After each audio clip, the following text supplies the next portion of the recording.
Here's 5 tips for driving manual if you're struggling or you're on the fence about getting a manual because you don't know about that learning curve. Number 1 is know your bite point. And if you don't know what a bite point is, when you press on the clutch and you're releasing up on it, the bite point is when the car starts to move by itself or when the car starts to shake. So what I want you to do is practice finding your bite point. Over and over again, release your foot slowly off of the clutch until you feel the car start to move or shake. And that's your bite point, and that's where you want to be. That's where you want to start adding gas whenever you're starting from a stop and driving manual. And knowing your bite point will also help you to stall way less. Number 2 is never go back into first gear unless you are going from a complete stop. I repeat, never go back into first gear unless you are going from a complete stop.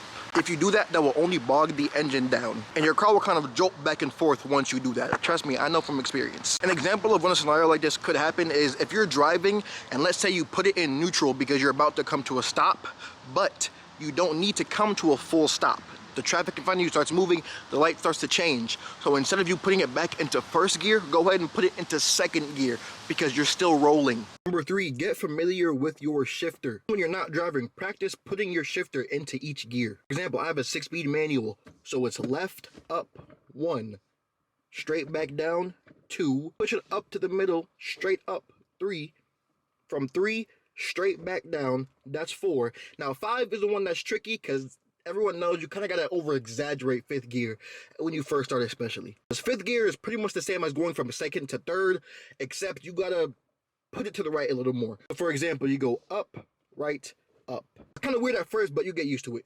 And then obviously from 5th, you go straight back down into 6th. Now there's different techniques you can use for shifting gears. Me personally, when I go into 1st, I hold it like this.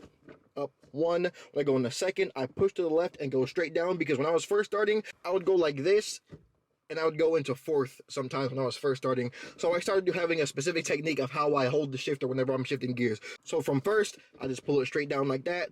Going from 2nd to 3rd, I just kind of push it up into the middle. That's easy. Going from 3rd to 4th, everyone just straight down. That's the easiest one to do, just straight down. 4th to 5th, exaggerate like I said. 5th to 6th, I hold it like this and I pull straight down like that. You getting familiar with your transmission will help you a lot, and it'll help you from stalling, and it'll help you just get better at driving manual overall. 4th tip is do not ride the clutch pedal. If you don't know what that means, do not rest your foot right here on the clutch pedal. Instead, rest your foot on the dead pedal right here so you don't wear out your clutch. The 5th and final tip is to just practice, practice, practice. Practice makes perfect, and you will become a master with more experience and the more you practice. None of what I said will help you if you don't just get out there and do it. Have fun, and I'll catch y'all on the next one.